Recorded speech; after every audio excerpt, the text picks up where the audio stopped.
ओम श्री गुरुभ्यो नमः। वेदांत गुरुजी चैनल में आप सभी का स्वागत है। तो पतंजलि योग सूत्र के पिछले सेशन में हमने डिस्कस किया था अष्टांग योग के बारे में। तो अष्टांग योग में जैसे 8 अंग होते हैं, तो वो 8 अंग कौन कौन से हैं? यम, नियम, आसन, प्राणायाम, प्रत्याहार, धारणा, ध्यान और समाधि। तो ये 8 अंगों के बारे में हमने डिस्कस किया कि ये 8 अंग होते हैं। अब जो आने वाले सूत्र है उनमें इन 8 अंगों के बारे में थोड़ा विस्तार से बताया गया है। तो आज के इस सेशन में हम डिस्कस करेंगे यम, जो सबसे पहला है यम के बारे में, और जिसके 5 अंग हैं उनके बारे में भी हम बात करेंगे। So let us start with the prayer. ओम सहना भवतु सहनौ भुनक्तु सह वीर्यं करवावहै तेजस्विनावधीतमस्तु मा विद्विषावहै। ओम शांति शांति शांति। योगेन चित्तस्य पदेन वाचां मलं शरीरस्य च वैद्यकेन योपाकरोतं प्रवरं मुनीनां पतंजलिं प्राञ्जलिरानतोऽस्मि। आज का जो पहला सूत्र हम डिस्कस करने वाले हैं दैट इज 30th सूत्र ऑफ साधना पादा। तो यहां बताया गया कि यम क्या है। सो लेट अस चांट द सूत्र। अहिंसा सत्यास्तेय, अहिंसा सत्यास्तेय, ब्रह्मचर्या परिग्रहः, ब्रह्मचर्या परिग्रहः, यमाः यमाः। एक बार पूरा सूत्र एक बार फिर से। अहिंसा सत्यास्तेय ब्रह्मचर्या परिग्रह यमाः। ऑलराइट, अब इसके शब्दार्थ को भी हम देख लेते हैं। अहिंसा, सत्य, अस्तेय, ब्रह्मचर्य, अपरिग्रह। अपरिग्रह क्योंकि ये 5 के बारे में, इसलिए अपरिग्रह 5 के हिसाब से प्लूरल है ये। तो अहिंसा, सत्य, अस्तेय, ब्रह्मचर्य, अपरिग्रह, ये 5 चीजें क्या है? यमाहा, ये यम है। यम यानी क्या हमें नहीं करना चाहिए, हमारा कॉन्डक्ट में, हमारे जो व्यवहार जगत में हमें क्या अवॉइड करना चाहिए, हमें क्या नहीं करना चाहिए। और नियम जो इसके बाद में आएगा उसका मतलब है हमें क्या करना चाहिए। सो यम यानी डोंट्स, हमें क्या नहीं करना चाहिए या क्या अवॉइड करना चाहिए। तो यहां पर ये 5 बातें बताई गई हैं। अब जब यहां पे ये 5 बातें बताई गई हैं तो हम इनको भी डिस्कस करेंगे कि ये 5 बातें क्या हैं। लेकिन मैं आपको एक बात यहां पे बता देता हूं, ये 5 इंपॉर्टेंट बातें बताई गई हैं। इसका मतलब ये नहीं है कि यम का मतलब यहीं तक सीमित है, बट ये 5 इंपॉर्टेंट चीजें हैं जो बताई गई। इसके अलावा और भी कई चीजें हैं जो हमें नहीं करनी चाहिए, उसके बारे में हम अभी डिस्कस नहीं करेंगे। मगर ये जो 5 चीजें यहाँ पे बताई गई हैं, यमा के जो 5 अंग हैं, यमा के बारे में 5 बातें हैं, वैसे ही नियमा में भी 5 बातें हैं। तो ये 5 बातें यमा की क्या है उसको हम विस्तार से देखते हैं। अब तो सबसे पहला है अहिंसा। अहिंसा जैसे आप सबको पता ही होगा, हिंसाम न कुर्यात, नॉन इंजुरी। हिंसा यानी इंजुरी, हार्मफुल नेचर या हार्मफुलनेस। यानी नॉट, यानी किसी को इंजर या हार्म नहीं पहुंचाना। अब जब हम कहते हैं अहिंसा तो कई लोग उसे केवल फिजिकल लेवल तक ही समझते हैं, वहीं तक सीमित रखते हैं। मगर अहिंसा फिजिकल लेवल तक सीमित नहीं है। अहिंसा के ऊपर अगर आपको डिटेल में समझना है, अहिंसा परमो धर्म के नाम से हमारा ऑलरेडी टॉपिक है। धर्म के साथ में पार्ट 2 में अहिंसा दिया होगा, तो आप उसको चेक कर सकते हैं, या यहाँ पॉसिबल हुआ तो यहाँ लिंक दे देंगे अहिंसा के लिए। आप उस लिंक को क्लिक करके वो वीडियो देख सकते हैं ताकि आपको अहिंसा के बारे में और डिटेल में पता चले। So ahimsa to be followed at all levels, हमारे सभी स्तर पे अहिंसा का पालन होना चाहिए। सभी स्तर यानी क्या? कायिकम, वाचिकम, मानसम लेवल। कायिकम यानी फिजिकल लेवल, तो फिजिकल एक्शन के रूप में हम किसी के ऊपर कोई हिंसा ना करें। It could be perception also, जैसे हम किसी को घूर घूर के देख रहे हैं इस तरह से, यूं, तो ये भी किसी को हिंसात्मक लग सकता है, किसी को बुरा लग सकता है, और वो भी हमें नहीं करना चाहिए। सो कायिकम या इंद्रिय लेवल पे। दूसरा है वाचिकम लेवल, शब्दों से भी हमें किसी तरह की कोई हिंसात्मक बात नहीं कहनी चाहिए, या किसी को चुभती हुई ऐसी कोई बात नहीं कहनी चाहिए जिससे किसी का मन दुखी हो। तीसरा है मानसम लेवल पे, यानी थॉट लेवल पे भी किसी के बारे में आपको किसी का बुरा नहीं सोचना है। अगर आप किसी के बारे में बुरा सोचते भी हैं, उसने मेरे साथ बुरा किया है, जाओ उसका तो नुकसान हो जाए, तो स्ट्रेस आपको होगा, लॉ ऑफ कर्मा भी आपको भुगतना पड़ेगा उसके लिए। उससे अच्छा है कि जैसे कोई दुकानदार है जो आपसे ज्यादा पैसे ठगना चाहता है, या ठग लिया आपको बाद में पता चलता है, तो हम क्या कहेंगे, जाओ उसने मुझसे 100 रुपए ज्यादा लिए, उसका 1000 रुपए का नुकसान हो। क्यों? उसको 100 रुपए उससे ज्यादा लिए, शायद उसको पैसे की बहुत तंगी है, कमी है, भगवान उसे इतना पैसा दे, इतना पैसा दे, इतना पैसा दे कि लोगों को ठगना बंद कर दे। हमें इस बात से कोई प्रॉब्लम नहीं है कि उसके पास कितने पैसे आए या ना आए, हम वो ठगना बंद कर दे, ये अच्छी बात है। तो हम किसी के बारे में बुरा सोचे, उससे अच्छा है कि उस सिचुएशन में भी उसके बारे में हम क्या अच्छा सोच सकते हैं, ताकि उसके अंदर की जो बुराई है वो बुराई निकल जाए। हमें पर्सन से प्रॉब्लम नहीं है, मगर वो जो बुराई है जिससे लोगों का नुकसान हो रहा है, उससे प्रॉब्लम है, उसे मिटाना है।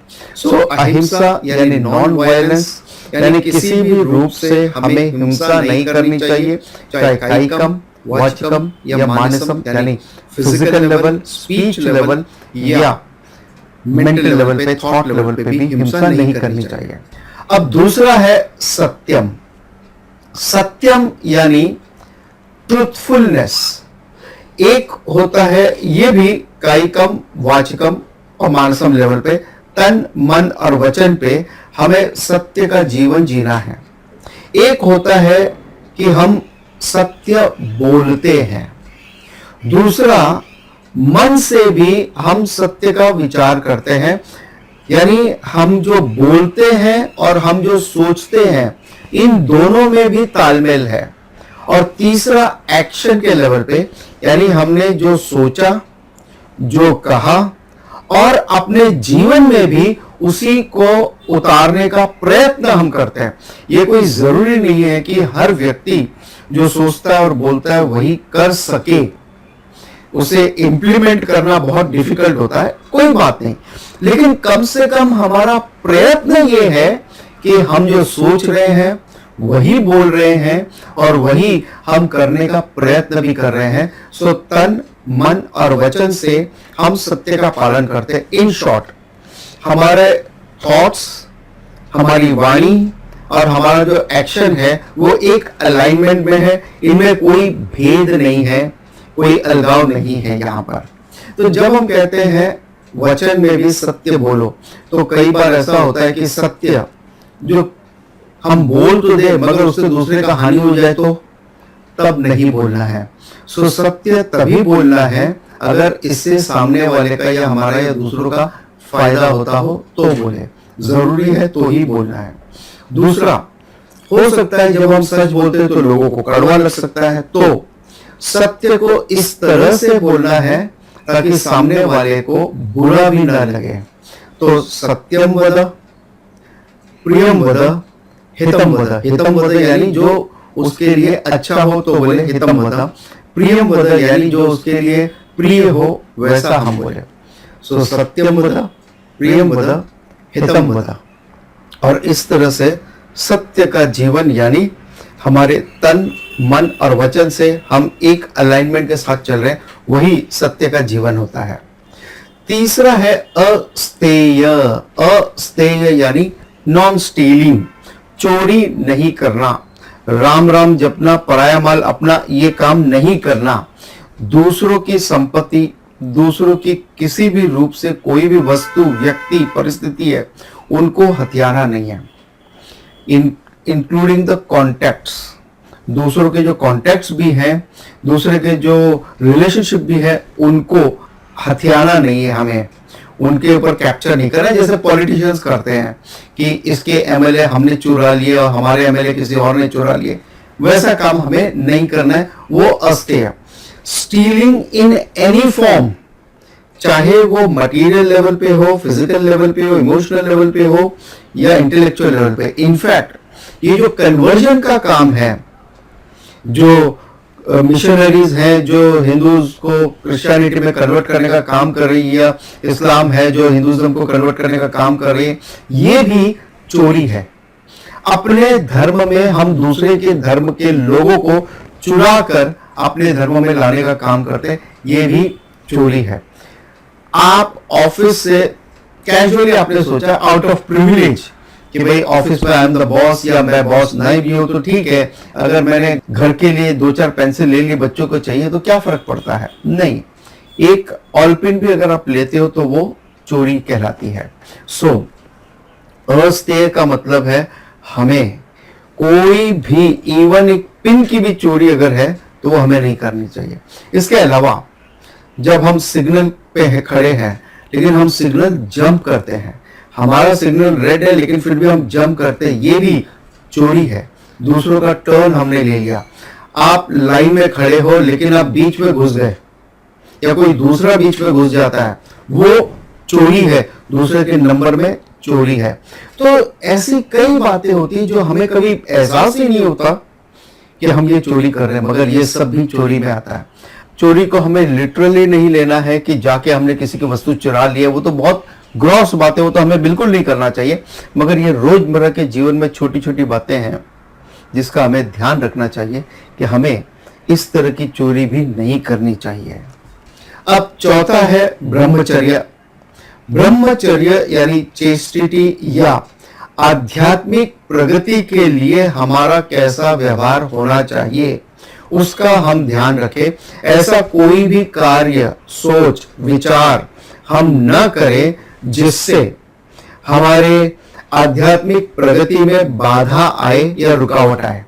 कुछ लोग ऐसा मानते हैं ब्रह्मचर्य यानी सेक्सुअल इंटेलिजेंस नहीं करना, ठीक है, वो एक ग्रॉस चीज हो गई, मगर हर वो काम जो आपके आध्यात्मिक रास्ते के लिए रुकावट का काम करता है वो हमें नहीं करना चाहिए।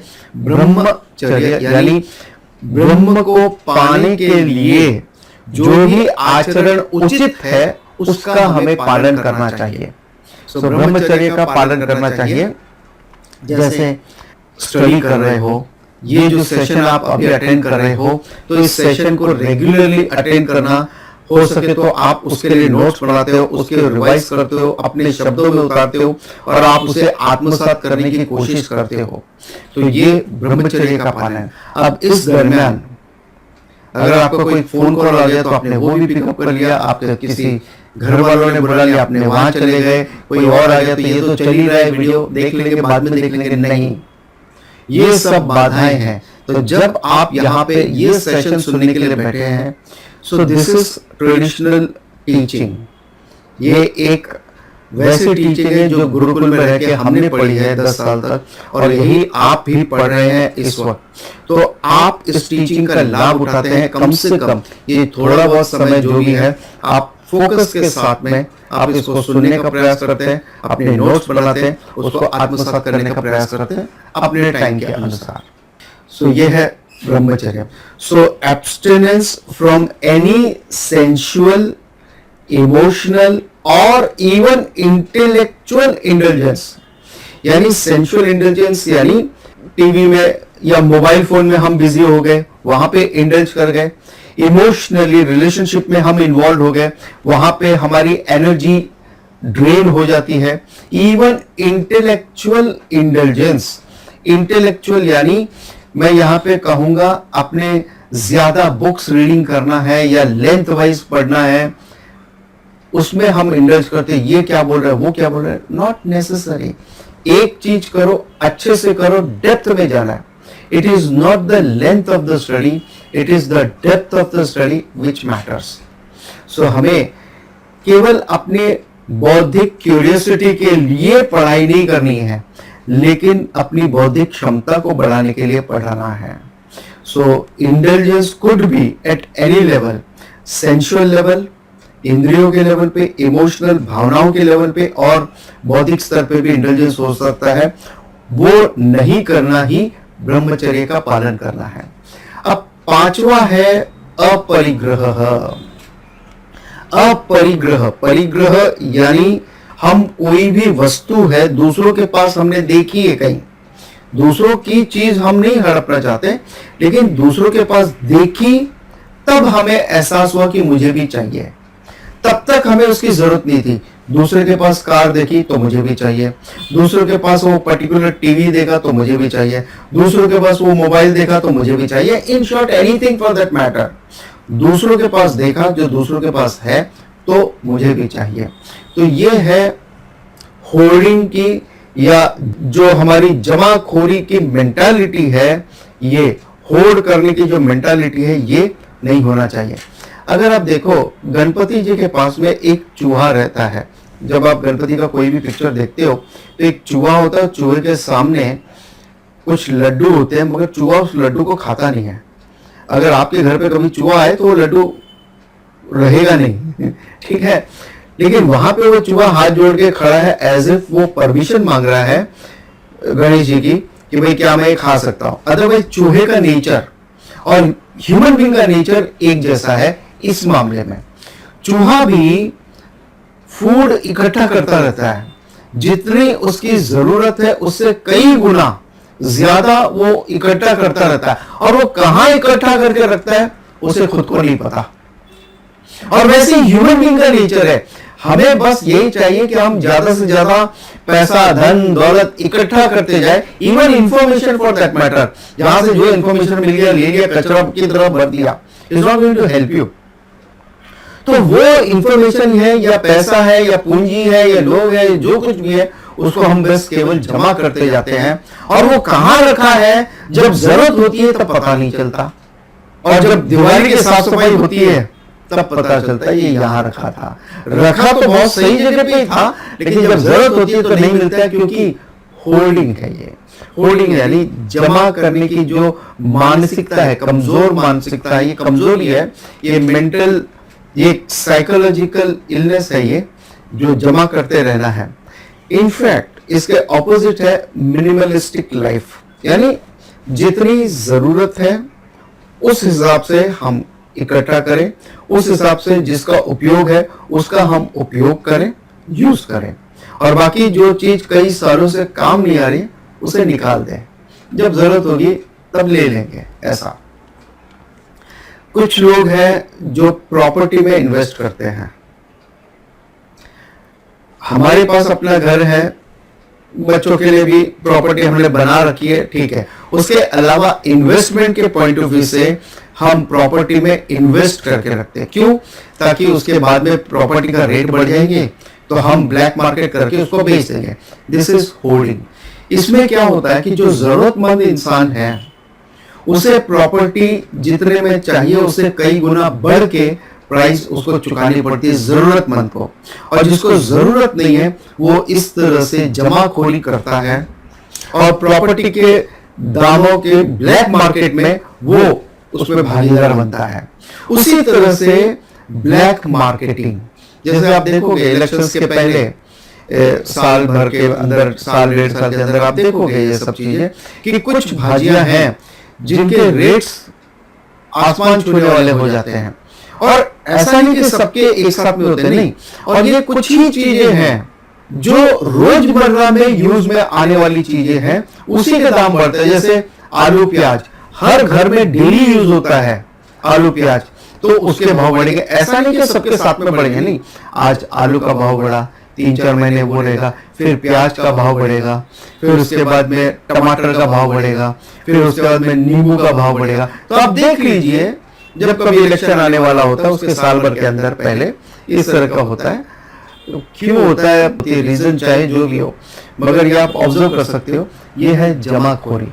जब किसी को लगता है कि हाँ अब शॉर्टेज है, तो हम घर वाले भी अपने घर के लिए भी जो चीज की शॉर्टेज वो ज्यादा खरीद के लेकर आके रखते हैं। भाई कुछ दिन नहीं खाया प्याज, आलू प्याज नहीं खाया तो क्या फर्क पड़ता है। उस जमाखोरी में हम क्यों योगदान करें और जमाखोरी की, और उसको ब्लैक मार्केट की वैल्यू क्यों दें। So it's okay. सो ये जो ब्लैक मार्केटिंग है, जमाखोरी है, और जमाखोरी करने के बाद में हम सोचते हैं कि उसकी मुनाफाखोरी करें, ये गलत है। इनफैक्ट जो ऑटो वाले बारिश के मौसम में ऑटो नहीं मिलते हैं, सप्लाई कम है, डिमांड ज्यादा है, तो वो क्या कहेंगे, 3 ही पैसेंजर ले सकते हैं ना, वो कहेंगे एक एक पैसेंजर से हम पूरा पूरा भाड़ा लेंगे, यानी 3 गुना भाड़ा हम लेंगे, हर एक पैसेंजर को पूरा पूरा भाड़ा देना, हम आप सबको जगह पे छोड़ देंगे लेकिन तीनों से पूरा पूरा भाड़ा लेंगे। ये भी आप इसको चोरी बोल सकते हो, होर्डिंग भी बोल सकते हो, क्योंकि हमने जमाखोरी कर दी अपनी, ये मेरी सप्लाई कम है, इसका डिमांड है, इसका मैंने नाजायज फायदा उठाया।